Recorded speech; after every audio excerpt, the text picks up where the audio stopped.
Way of learning English. Mia felt utterly defeated. For years, English had been an insurmountable wall, towering over her aspirations. Textbooks offered little solace, grammar rules tangled her tongue, and the fear of sounding foolish crippled every attempt at communication. She dreamed of fluent conversations, but reality felt miles away, a distant, unreachable shore. Her confidence plummeted with each stumbled word. She tried every conventional method imaginable: flashcards, rote memorization, endless grammar exercises. Yet, the words remained isolated, disconnected entities in her mind. Her brain felt like a cluttered attic, full of items she couldn't properly categorize or retrieve when needed. This traditional way of learning English seemed counterproductive and soul-crushing, leaving her more frustrated than before. One day, a thought struck her: why should I even bother learning English? This wasn't genuine resignation, but a reframe. It was a silent rebellion against the pressure to be perfect, against the notion that English learning must be a rigid, joyless chore. She realized her prior approach was the problem, not the language itself, nor her inherent ability to learn. Then, a curious recommendation emerged: learn English through stories. Mia was skeptical, but desperate. She started with simple narratives, not academic texts. The captivating plots slowly drew her in, making the language feel less like a subject and more like a living, breathing entity. This approach promised an entirely different, perhaps more natural, way of acquiring language skills. Her first story was a short, quirky tale about a misplaced teacup. The plot was trivial, but the language unfolded naturally. She didn't understand every single word, yet the context provided sufficient clues. This initial engagement felt surprisingly different from her usual, tedious grammar drills. It offered a flicker of hope where only despair had previously resided. The inherent power of narrative began to transform her perspective. Stories weren't just about vocabulary, they were about culture, emotion, and the rhythm of natural speech. Each character's dialogue, each descriptive passage, built a more intuitive understanding of how English truly worked. This was a very interesting story about learning itself. Soon, the advice came: why you must listen. Reading was good, but listening unlocked the melody of the language. Mia began incorporating English audiobooks and podcasts into her daily routine. She listened while cooking, while commuting, even before falling asleep. Her ears slowly attuned themselves to the subtle nuances of pronunciation and intonation. Initially, her listening was passive, merely letting the sounds wash over her. But then she started actively listening, trying to pick out specific phrases, repeating them silently to herself. This active engagement deepened her comprehension, making the spoken word less intimidating. She wasn't just hearing, she was truly absorbing the language. One particular podcast captivated her, a charming series of historical anecdotes narrated in a clear, crisp accent. "Let's talk in British English," the host often quipped, and Mia found herself drawn to its distinct charm. The polite expressions, the slightly different vocabulary, added a new layer of fascination to her journey. She sought out more British content, classic novels, contemporary dramas, even cooking shows. The immersion into British English provided a unique flavor to her learning. It wasn't just about understanding English, it was about appreciating its diverse forms and cultural expressions. This specificity made the learning feel more tangible, more real. As she consumed more stories, a phenomenon occurred. Words she had previously memorized in isolation now reappeared within meaningful contexts. How to remember words became less about brute force and more about natural encounters. The stories acted as mnemonic devices, embedding new vocabulary within memorable plots and characters. For instance, the word quaint might first appear describing a small cottage. Later, it would resurface in a description of an old village shop. Each appearance reinforced its meaning and usage. This contextual learning was vastly superior to isolated flashcards, making words stick far more effectively in her long-term memory. Despite her progress in reading and listening, how to speak with people remained her biggest hurdle. The fear of making mistakes paralyzed her tongue. She could understand complex sentences, but forming even simple ones felt like climbing a mountain. Her internal voice was fluent, but her external one remained silent. Then she stumbled upon an article titled, "Why I Always Make Mistakes, and Why That's Good." It argued that mistakes are not failures but indispensable stepping stones. Every error reveals a gap in understanding, a new opportunity to learn and refine. This paradigm shift was liberating, truly transforming her perspective.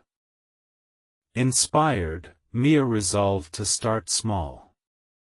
She found a language exchange partner online, a patient British student named Tom. Their initial conversations were awkward, punctuated by long pauses and frequent corrections. Yet, for the first time, she was actually speaking, even if imperfectly. This was the true test. Their first few sessions focused on simple topics: daily routines, favorite foods, weather. Mia intentionally kept her sentences short, focusing on conveying meaning rather than achieving grammatical perfection.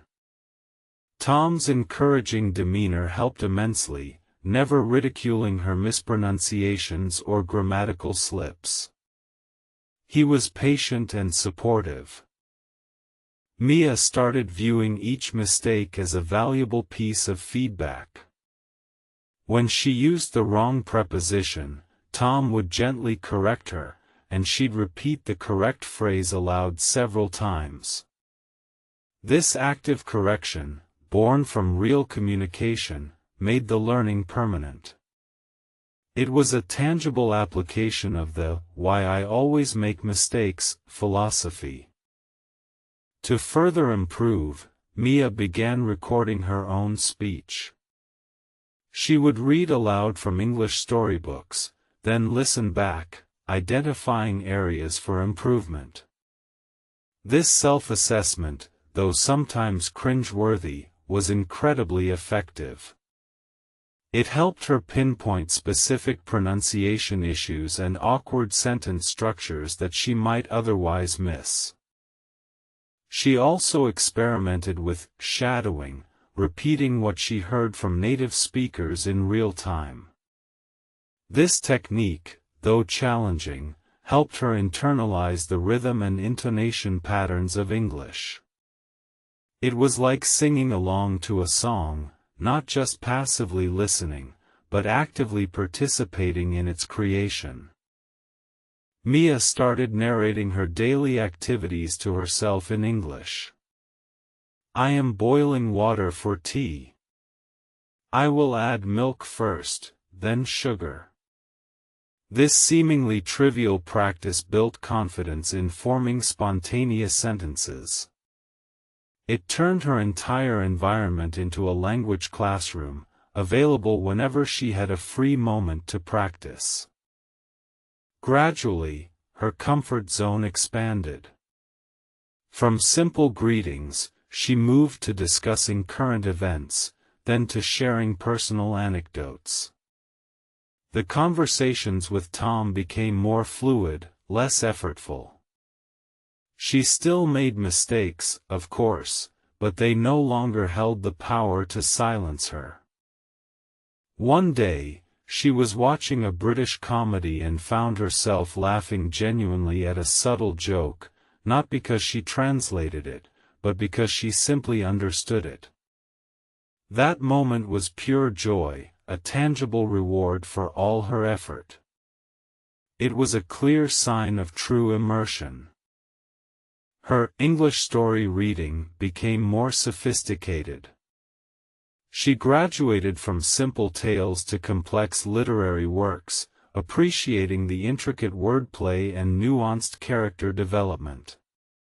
Each book opened a new window into the English-speaking world, enriching her cultural understanding immensely.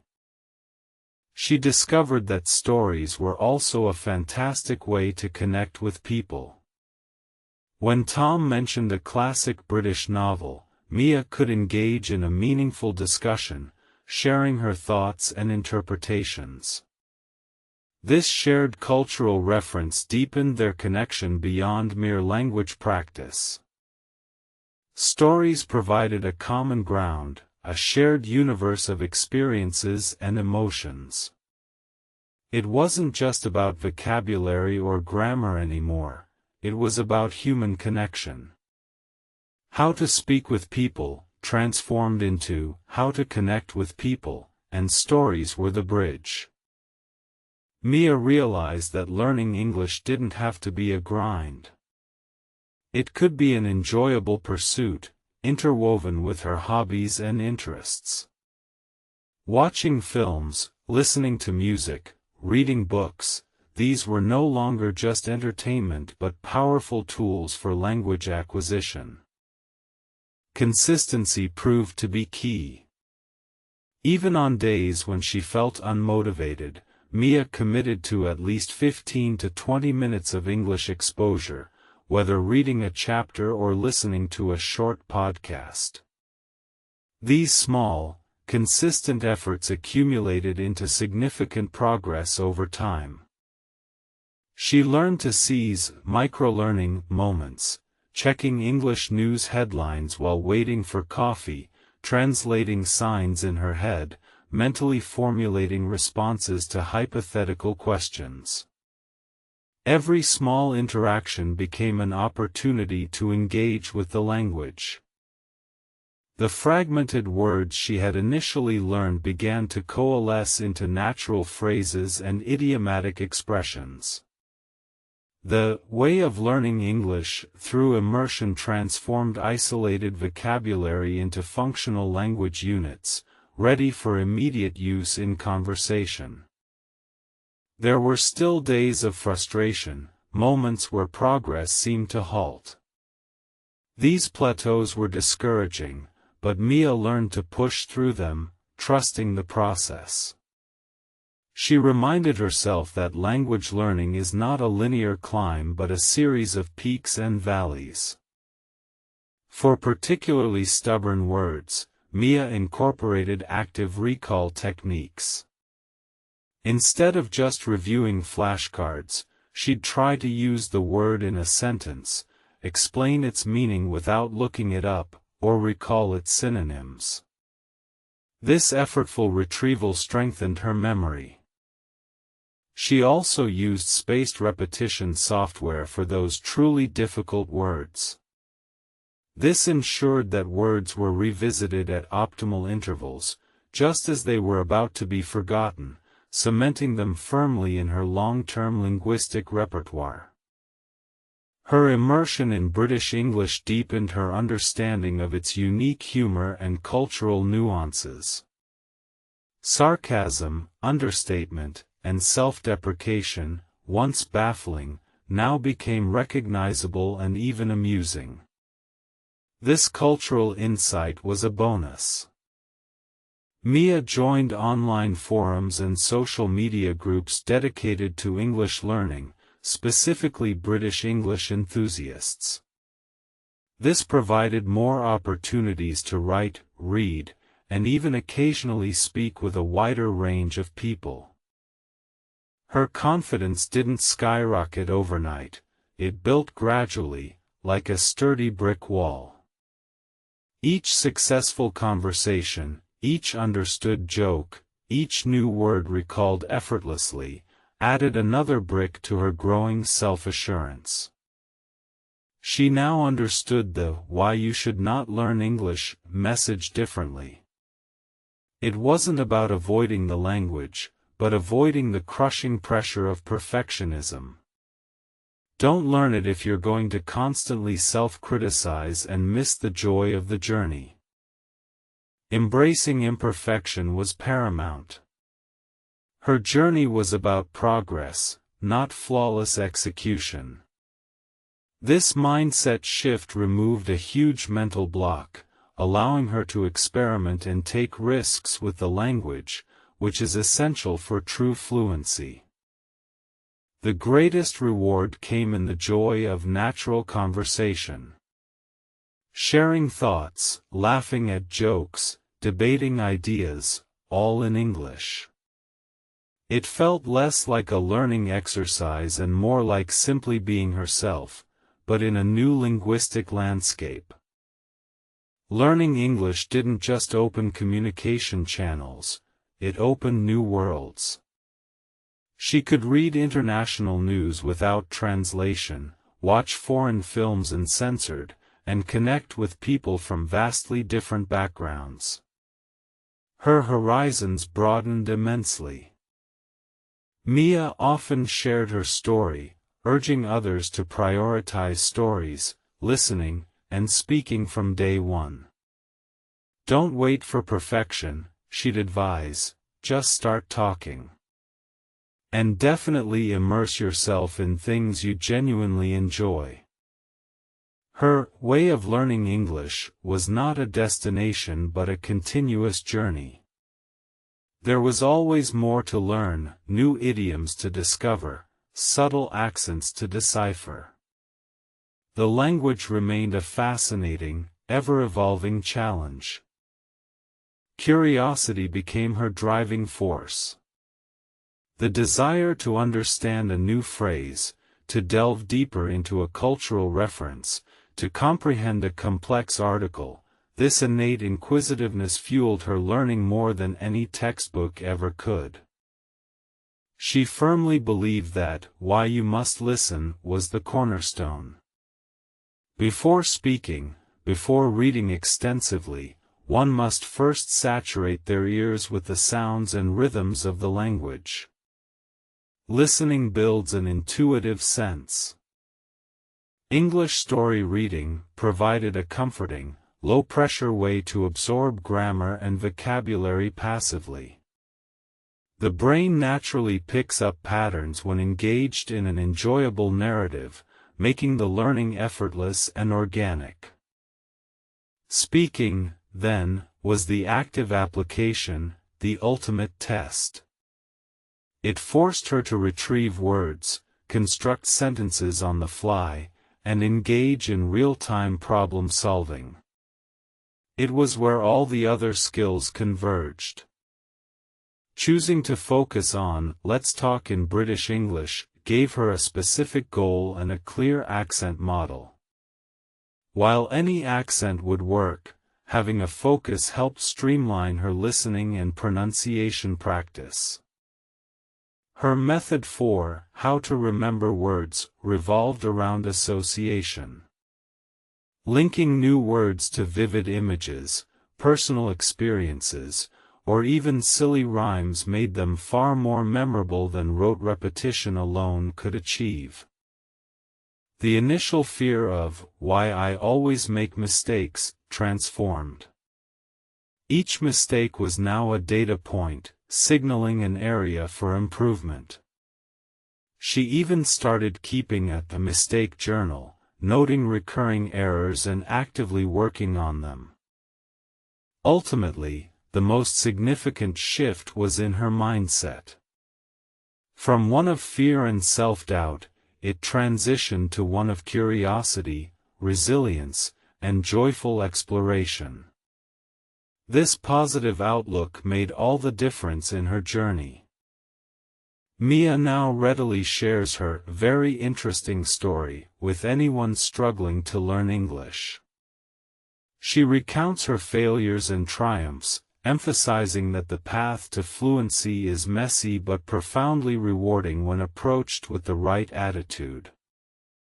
She even started informally mentoring a few new learners, guiding them through the pitfalls and celebrating their small victories. This act of giving back solidified her own understanding and appreciation for her unique learning journey. Learning English had a ripple effect, impacting not just her communication skills but her overall confidence in life. It proved to her that with patience and the right strategy, seemingly impossible goals are entirely achievable. The initial pivot to learn English through stories remained the single most transformative decision. It made the entire process enjoyable, engaging, and remarkably effective, proving that learning doesn't have to be a struggle. Her love for "Let's Talk in British English" only grew. It connected her to a rich cultural heritage, from classic literature to contemporary debates, making the language feel vibrant and alive, not just a set of rules. Mia's English journey continues, now marked by endless curiosity and joyful discovery, a testament to embracing mistakes, leveraging stories, and simply daring to speak. Her fluency is a living, breathing testament to a truly effective way of learning English.